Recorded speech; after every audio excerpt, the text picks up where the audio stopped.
Muy buenos días para todos, les habla el pastor Andrés Felipe Sánchez. Espero que se encuentren muy bien ahí en sus casas. Espero que el Señor, en medio de esta tormenta, en medio de esta situación tan difícil que estamos atravesando, pues les llene de su paz, les llene de su tranquilidad, les llene de su gozo y sobre todo nos llene de un profundo deseo, de un profundo anhelo por estar cerca de Él. Yo quiero que en esta hora primordialmente le demos gracias a nuestro Dios por darnos la oportunidad de estar vivos el día de hoy, por darnos la oportunidad de escuchar este mensaje, por darnos la oportunidad de conocerle, de amarle, amén, y de que podamos ser también esos medios, esos canales a través de los cuales muchas otras personas puedan llegar delante de sus pies. Oremos a Dios. Padre Santo, en el nombre de Jesús. En esta hora, Señor Dios, nos acercamos delante de tu presencia para darte gracias, Señor, por tanta fidelidad y por tanta bondad que tú nos has mostrado día tras día. Gracias, Padre, porque tú tienes cuidado de nosotros, Señor. Gracias, Rey de los cielos, porque tú nos has amado con un amor que es eterno, con un amor que es incomparable, con un amor que es inigualable, Señor. Gracias, Rey de los cielos, porque a través de tu palabra, Señor, tenemos luz. A través de tu palabra, Señor, sabemos cómo conducirnos, cómo dirigirnos. Sabemos, Señor Dios Todopoderoso, cuál es nuestra verdadera condición delante de tus ojos, Señor. Yo oro para que en el bendito nombre de Jesús tu palabra penetre en nuestros corazones. Tu palabra, Señor, transforme nuestro ser. Tu palabra, Señor, cambie nuestra manera de pensar para que de esa manera cambie nuestra manera de vivir, Señor. Padre, para que tu palabra, Señor Dios, día tras día nos motive a ser mejores creyentes. Padre, a ser creyentes comprometidos, entregados, rendidos, Señor Dios, a tus pies. Padre maravilloso, para la gloria, honra y alabanza de tu santo nombre. Oh Rey de los santos, en el nombre maravilloso de Jesús, que esta palabra pueda tocar los corazones de todo aquel que la oiga, Señor. Padre, que no sea una palabra que nos lleve al miedo, sino una palabra que nos motive a amarte día tras día, Señor, como debe de ser, Padre, porque tú mereces de nosotros lo mejor, como dice tu palabra, Señor. Si tú eres nuestro Dios, ¿dónde está tu honra? ¿Dónde está tu temor, Señor? Padre, que no nos llenemos simplemente la boca diciendo Señor, Señor, pero que nuestras vidas, Padre, muestren otra cosa, Señor, que seamos realmente personas, Señor Dios, que nos rindamos a ti con todo nuestro ser, con toda nuestra alma, con todas nuestras fuerzas, como lo manda tu bendita palabra, Señor Dios. En el nombre maravilloso de Jesús te adoramos y te exaltamos. Amén y amén. Bueno, el día de hoy vamos a tocar un tema muy especial, un tema que realmente nos debe llenar no de miedo, porque nosotros, digamos, tenemos la esperanza en Cristo Jesús, pero sí nos debe de alguna manera empujar a ser más comprometidos, y en particular aquellos que de pronto no han llevado una vida cristiana bien llevada, que no se han comprometido realmente con nuestro Dios. Pues eso es una alarma para que, digamos, nos pongamos a cuentas con el Creador, porque el fin cada vez se acerca más. Y bueno, queremos que al final de cuentas podamos ser librados del juicio, del castigo eterno, ¿cierto? Yo sé que lastimosamente muchos predicadores no predican este tipo de cosas, que muchos ya han dejado de predicar de lo que será el juicio eterno y que han preferido predicar otro tipo de cosas. Sin embargo, es un llamado que el Señor nos hace todo el tiempo a ser conscientes de que tenemos que rendir cuentas, de que cada cosa que hagamos, algún día el Señor nos va a pedir cuentas, y bueno, quién sabe cuál va a ser el resultado de ese juicio que Él va a hacer. Entonces el día de hoy vamos a hablar de un tema bien especial, que es el juicio del gran trono blanco. Vamos a hablar de ese tema, el juicio del gran trono blanco, que está basado en Apocalipsis capítulo 20, versículos del 11 al 15, ¿cierto? Entonces ese es el pasaje que vamos a tener hoy como base y que vamos a estudiar, ¿cierto? La idea no es extendernos demasiado, pero sí mostrar algunas verdades bien interesantes que ese pasaje nos revela, y sobre todo que podamos estar preparados, como le decía ahorita, para que ojalá no tengamos que ser parte de este juicio, que es un juicio tremendo. Entonces dice así la palabra del Señor en Apocalipsis capítulo 20, versículos 11 al 15.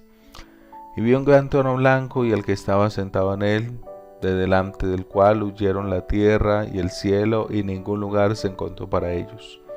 Y vi los muertos grandes y pequeños de pie ante Dios, y los libros fueron abiertos, y el otro libro fue abierto, el cual es el libro de la vida. Y fueron juzgados los muertos por las cosas que estaban escritas en los libros, según sus obras. Y el mar entregó los muertos que había en él, y la muerte y el Hades entregaron los muertos que había en ellos, y fueron juzgados cada uno según sus obras. Y la muerte y el Hades fueron lanzadas al lago de fuego. Esta es la muerte segunda. Y el que no se halló inscrito en el libro de la vida fue lanzado al lago de fuego. Amén. Entonces aquí hay unas advertencias tremendas en este pasaje, ¿cierto? Aquí se menciona en varias oportunidades el lago de fuego, se menciona el libro de la vida, se mencionan otros libros que ahorita vamos a mencionar. Y se menciona también que los muertos, el mar entregó sus muertos y digamos, dice que grandes y pequeños van a tener que rendir cuentas delante de él. Es interesante que diga que en el mar entregó sus muertos porque en la antigüedad se creía que lo que quedaba en el fondo del mar era inaccesible, o sea, era un lugar, digamos, totalmente inalcanzable para los seres humanos. Pero esto nos da una idea a nosotros de que al final de todo va a haber una resurrección, ¿cierto? Va a haber resurrección de vida, que es la vida que el Señor nos quiere dar a nosotros los que tenemos la confianza en Él, esa restauración, ese cuerpo glorioso del que tanto ya hemos hablado. Pero también va a haber una resurrección para condenación, y esta resurrección es la que se menciona acá. O sea, el Señor al final de todo va a devolver sus cuerpos a aquellos que en este momento ya murieron sin Él. ¿Y para qué les va a devolver sus cuerpos? Les va a devolver sus cuerpos para poder juzgar a los vivos, a los muertos, pues a los que estaban vivos y a los muertos, digamos, para dar su sentencia final. Entonces hay que tener en cuenta que todavía los muertos, o sea, todavía los hombres no han sido juzgados. Los que en este momento están, digamos, en condenación, aquellos que murieron separados del Señor, realmente ellos todavía no han recibido la condena justa por lo que hicieron, por haber negado al Señor, por haber pecado deliberadamente. Ellos están esperando hasta que finalmente el Señor decida traer su juicio. Bueno, vamos a analizar detalladamente este pasaje después de esta breve introducción. Entonces, lo primero que tenemos que tener claro es el significado de los símbolos. Recuerden que Apocalipsis es un libro bastante simbólico y que nosotros tenemos que interpretar algunas cosas no de forma literal, pero sí dándonos una idea de lo que realmente ese símbolo representa. Entonces, lo primero que quiero que miremos es el trono grande, ¿cierto? Mire que es una de las cosas interesantes del pasaje. Dice el gran trono blanco. ¿Por qué dice el gran trono blanco? Porque es un trono especial, ¿cierto? No es un trono común y corriente. Es un trono, digamos, que caracteriza la grandeza, la majestad de Dios. En el griego literalmente es la palabra mega. O sea, estamos hablando de algo inmenso, de algo supremamente grande, ¿cierto? Y cuando hablamos de que es supremamente grande, nos está mostrando la grandeza y la majestad del Creador sobre todo lo creado. O sea, ese trono, tan grande, tan majestuoso, tan poderoso, nos da una idea de que Dios está sobre todo y que no hay nada ni nadie que se pueda comparar a su grandeza, a su majestad, a su bondad. Entonces ese es el primer símbolo, es un trono grande que es equiparable en cierta manera a la majestad y al poder del Creador. Y por otro lado tenemos que es blanco, justamente, ¿cierto? Entonces tenemos un trono que es grande, que es inmenso, pero por otro lado tenemos que ese trono es blanco. ¿Y qué significa que ese trono sea blanco? Ese trono blanco es la representación de la justicia y la santidad de Dios. Solo Él tiene plena autoridad para juzgar. Recordemos que de alguna manera nosotros pues juzgamos, nosotros podemos discernir entre lo que es bueno y lo que es malo. Sin embargo, el que puede dar veredicto final sobre nuestra alma, sobre nuestra vida, ese es Dios. Ningún ser humano tiene esa potestad. Ningún ser humano tiene la potestad, por ejemplo, de enviar a alguien al infierno, ni nada de eso por el estilo. No lo podemos hacer, no tenemos esa potestad, pero el único que tiene esa potestad es Dios mismo, ¿cierto? ¿Y por qué lo puede hacer Dios? Porque Él es santo, Él es justo. En Él no hay mancha, en Él no hay arruga, Él no tiene, digamos, Él no se puede comprar, su justicia es recta para siempre. Entonces, digamos que ese trono blanco es una representación de algo único, de algo especial, de algo que es majestuoso y que tiene plena autoridad y plena potestad de hacer lo que va a hacer. ¿Listo? Entonces, queríamos resaltar esas dos palabras porque normalmente las pasamos de largo sin pensar qué es lo que nos están queriendo decir realmente acerca del carácter y acerca de la majestad de nuestro Dios. Entonces viene una pregunta interesante y es: ¿quién será el juez? ¿Quién será el juez? Porque sabemos que Dios es uno, pero al mismo tiempo es tres personas, ¿cierto? Que sabemos es el Padre, es el Hijo y es el Espíritu Santo. Ahora la pregunta es: ¿cuál de estas tres personas, el Padre, el Hijo y el Espíritu Santo, es la que va a llevar a cabo el juicio? Entonces vamos a mirar aquí a la luz de las Escrituras quién va a ser ese juez. Entonces Jesucristo, el mismo que nos salvó, ahora será quien juzgue a todos los hombres y mujeres que han existido desde el comienzo de la creación. Y esto es algo muy interesante, porque Jesucristo, como hablábamos en la predicación anterior, pues tiene dos facetas. Una es la faceta del Cordero, otra es la faceta del León. Y en la faceta del Cordero pues vino a salvarnos, vino a redimirnos. Dice que no abrió su boca, ¿cierto? Fue tratado de la peor manera y sin embargo Él soportó todo eso por amor a nosotros. Él soportó todo eso simplemente porque Él quería salvarnos. Pero ahora, después de haber hecho un sacrificio una vez y para siempre, ahora que sabemos que ese sacrificio tiene salvación, pues Él va a venir a juzgar precisamente a los hombres, porque ya no hay excusa, porque ya no hay razón, digamos, para que los hombres le nieguen, le rechacen, ¿cierto? Dios se ha revelado de muchas maneras a cada uno de nosotros, se ha revelado de muchas maneras a la humanidad, de manera de que si alguien abiertamente decide rechazarlo, entonces no hay excusa para tal persona. ¿Basados en qué pasajes, digamos, podemos afirmar lo que les digo? Miremos por lo que dice en Juan capítulo 5, versículos 22 y 23. Dice: porque el Padre a nadie juzga, sino que todo el juicio dio al Hijo, para que todos honren al Hijo como honran al Padre. El que no honra al Hijo, no honra al Padre que le envió. ¿Cierto? Entonces aquí está Jesús diciéndonos que el que va a juzgar finalmente va a ser el Hijo, porque el Padre le dio esa potestad. Recuerden lo que dice Filipenses 2:5 en adelante, que dice que ante Jesús se va a tener que doblar toda rodilla de los que están en los cielos, en la tierra, debajo de la tierra, y toda lengua va a tener que confesar que Jesucristo es el Señor.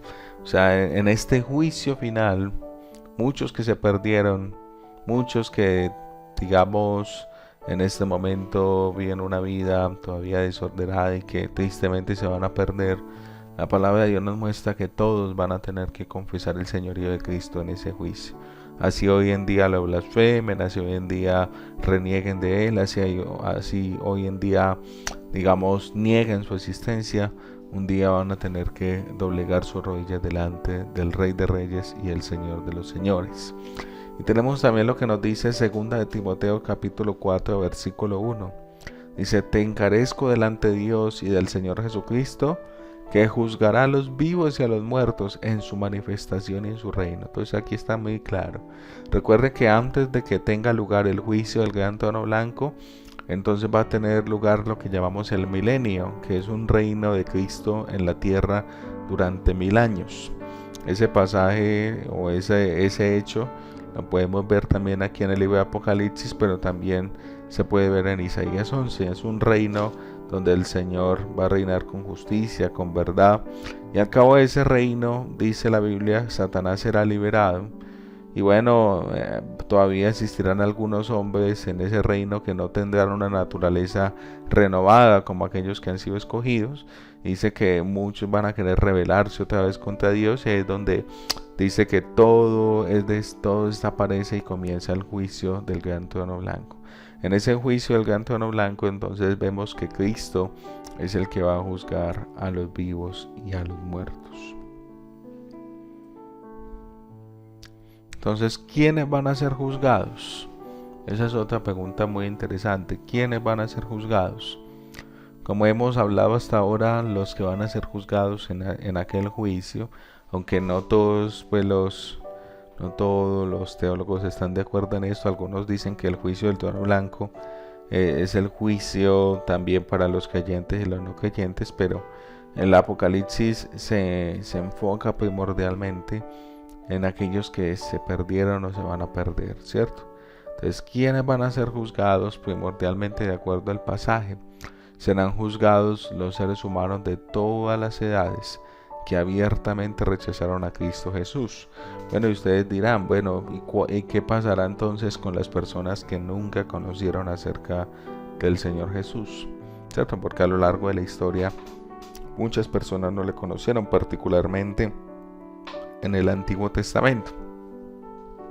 Bueno, la palabra de Dios nos da algunos indicios en el libro de Romanos y nos dicen que para que Dios juzgará a aquellas personas que no le conocieron basados en la conciencia que ellos tenían. Obviamente Dios no va a juzgar o no va a condenar a alguien por algo que él no sabía, ¿cierto? Entonces, digamos, la persona, basado en el conocimiento que tenía, basado, digamos, en la revelación que tenía de Dios, basado en esa revelación, Dios lo va a juzgar, ¿cierto? Entonces, nosotros tenemos una ley natural, que es la ley de nuestras conciencias, y está en todos los seres humanos. Entonces, todo ser humano sabe distinguir de alguna manera lo que es bueno y lo que es malo. Entonces, si un hombre o una mujer que nunca conoció a Cristo vivió una vida en contra de su propia ley natural, en contra de su propia conciencia, pues justamente por eso va a ser juzgado también. Pero aquellos que, a pesar de no haber conocido a Cristo, se esmeraron por vivir una vida justa, se esmeraron por vivir una vida recta, se esmeraron por vivir una vida agradable, digamos, a la sociedad y bueno, y a Dios en alguna manera, entonces aquellos seguramente pudieran también ser redimidos al final de todo. Entonces, Apocalipsis capítulo 20, versículos 11 al 15 dice así: y el mar entregó los muertos que había en él, y la muerte y el Hades entregaron los muertos que había en ellos, y fueron juzgados cada uno según sus obras. Miren que aquí en el pasaje todavía no se menciona el lago de fuego, porque en el lago de fuego todavía no hay nadie. El infierno, tal y como la Biblia lo describe, tiene, digamos, 4 partes, o hay más bien cuatro palabras que se utilizan para describir el lugar donde van los muertos. Entonces, una de ellas es el Hades o el Seol, ¿cierto? Que es el equivalente hebreo. Entonces, ese lugar era un lugar donde iban los muertos en el Antiguo Testamento antes de que Cristo viniera. Sin embargo, en el Seol, como lo podemos ver ahí en el libro de Lucas, había una separación. Entonces, en el Hades estaban tanto los justos como los injustos, solamente que había un abismo grande entre los dos. Dice que ellos se podían ver, mas no podían pasar de un lado al otro. Y entre ese abismo, entonces vemos que unos estaban en tormento y otros estaban en lo que se llama el seno de Abraham.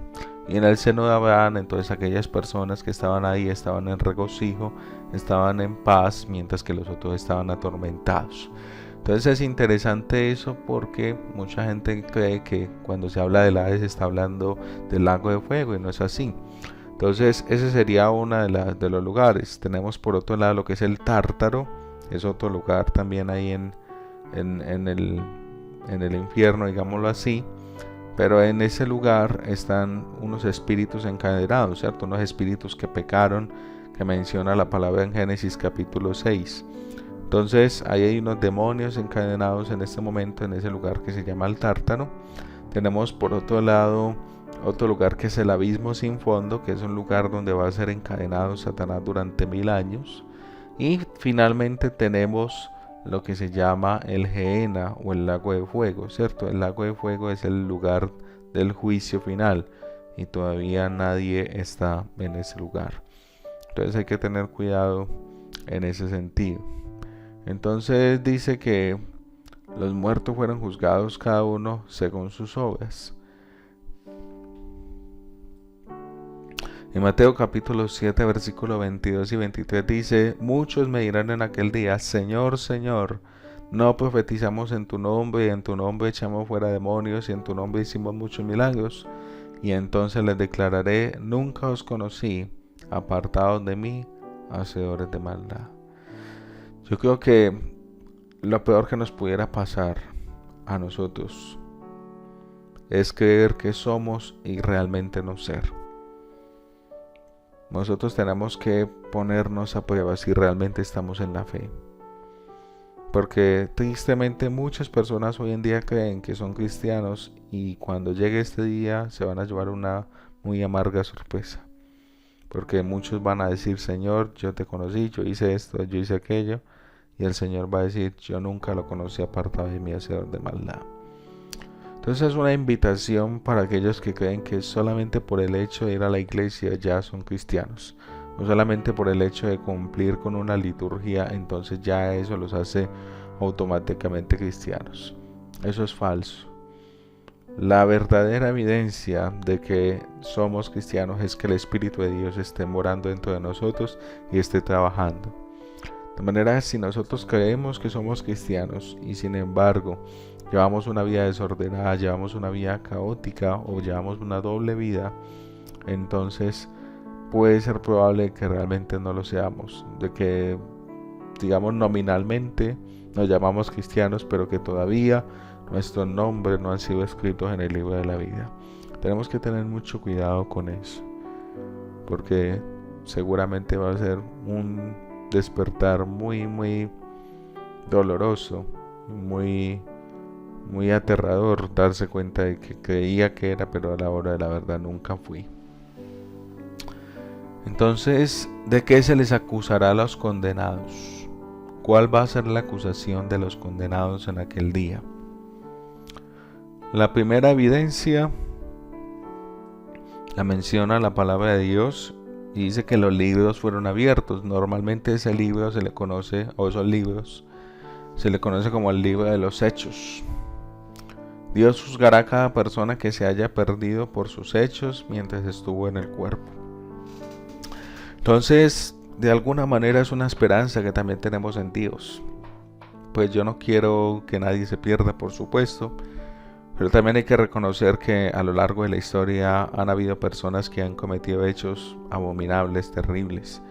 Cuando nosotros pensamos en alguien como Hitler, que mató millones de personas, cuando pensamos por ejemplo en un hombre como Mengele, que era médico de Hitler, que cosía niños vivos para hacer experimentos, y uno piensa que todas estas personas, varias de ellas, nunca pagaron en vida por sus crímenes. Entonces hay una esperanza de que después de la muerte esas personas van a ser juzgadas y van a recibir justamente lo que se merecen. Y eso es importante. Cada una de las personas que vayan a estar en este juicio van a ser juzgados conforme a sus obras.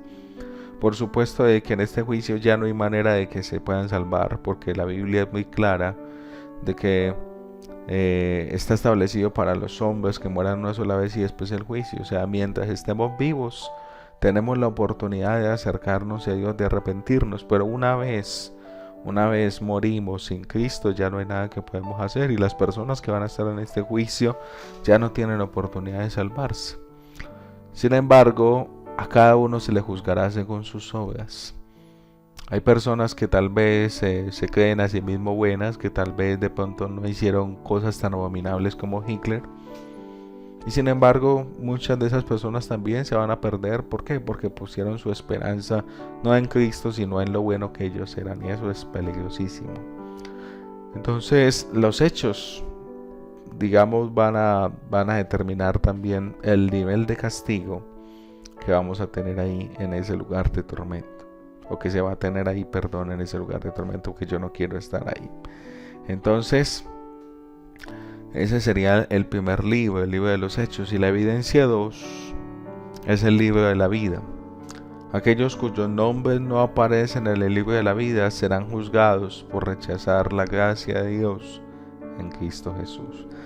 Entonces, es verdad que el pecado es grave, todo pecado es grave, pero hay un pecado que es mucho más grave que cualquier otro pecado, y es rechazar la gracia de Dios en Cristo Jesús. O sea, lo que Cristo hizo en esa cruz del Calvario es un sacrificio de amor que no tiene comparación. Y en el momento en que yo rechazo ese sacrificio, sea por la razón que sea, estoy cometiendo un pecado que no tiene comparación en el universo.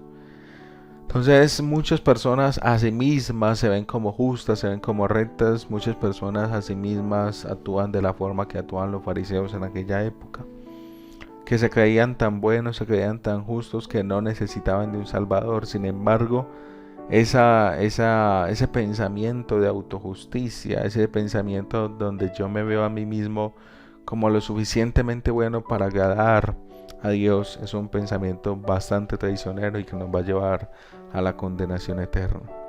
Si yo estuviera delante del Señor algún día y me preguntaran por qué debo de ser salvo, y le digo, Señor, es que yo me porté muy bien, pues seguramente me van a mandar al infierno.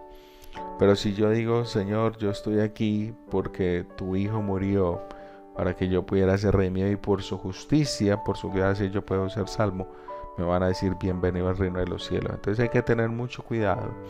Es verdad que nosotros tenemos que llevar una vida santa, es verdad que tenemos que vivir una vida agradable al Señor, pero nunca podemos poner la esperanza en lo bueno que somos como la evidencia para ser salvos. Lo fundamental en la salvación es la gracia de Dios en Cristo Jesús. La palabra de Dios nos lo dice, porque por gracia sois salvos por medio de la fe, y esto no de vosotros, pues es un don de Dios, no por obras para que nadie se gloríe. Está ahí en Efesios capítulo 2, versículos 8 y 9. Muy bien. Entonces esas dos evidencias van a ser fundamentales a la hora del juicio final. ¿Y cuál será la condena después del juicio? ¿Qué viene después del juicio? Usted sabe que cuando hay un juicio hay una sentencia del juez. Y dice la Biblia en Apocalipsis 20, 14 al 15, y la muerte y el Hades fueron lanzados al lago de fuego. Esta es la muerte segunda. Y el que no se halló inscrito en el libro de la vida fue lanzado al lago de fuego. Entonces, como mencionábamos anteriormente, el lago de fuego en el momento está vacío.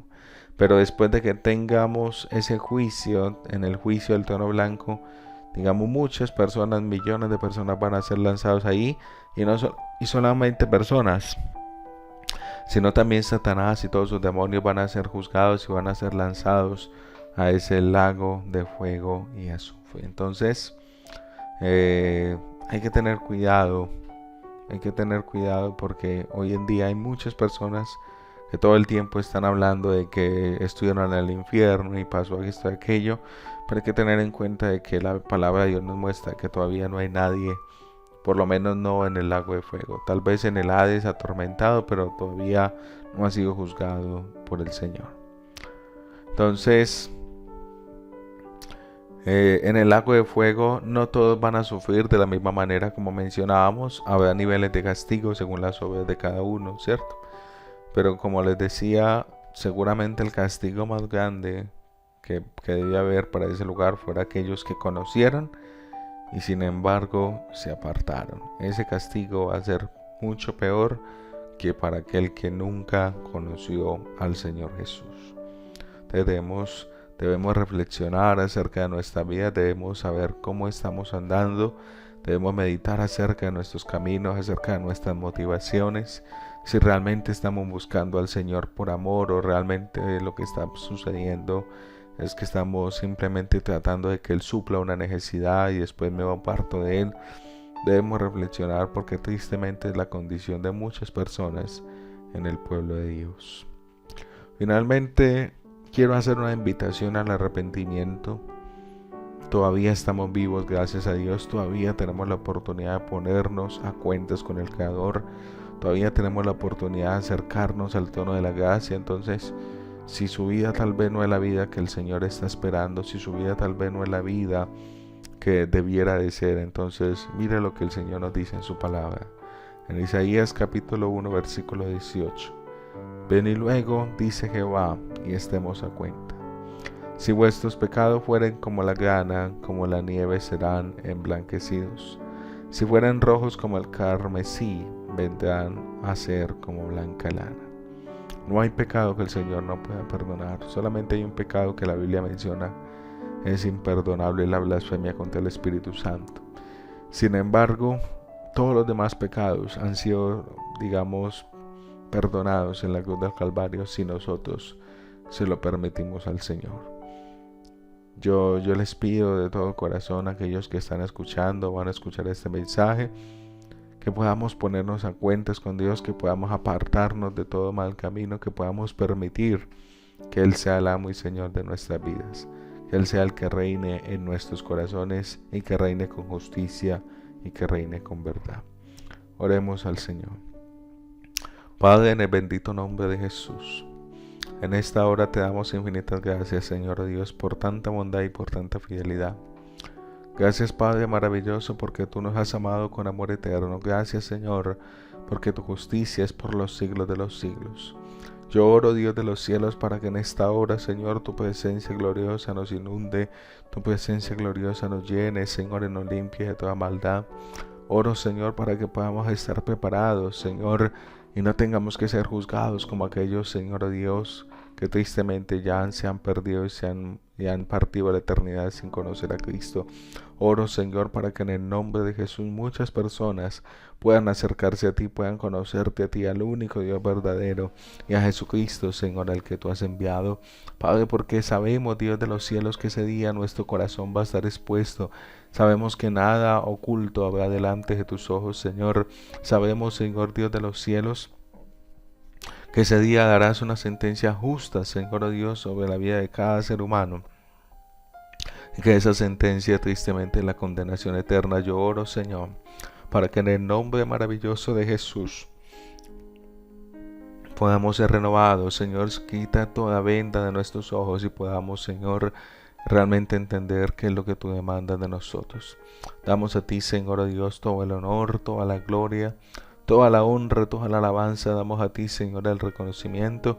Y te pido, Señor, una bendición especial sobre aquellos, Señor, que escuchan este mensaje. Señor, dales paz en sus corazones. Permite, Padre, que cosas maravillosas, cosas gloriosas, Señor, ocurran en sus vidas, Padre, en estos tiempos de cuarentena. Que tu bendición, Señor, esa bendición que sobrepasa todo entendimiento, sea guardando sus corazones, sus pensamientos, Señor, en Cristo Jesús. Para gloria tuya yo oro, Señor. Amén y amén. Que el Señor les bendiga grandemente a cada uno de ustedes y a sus familias.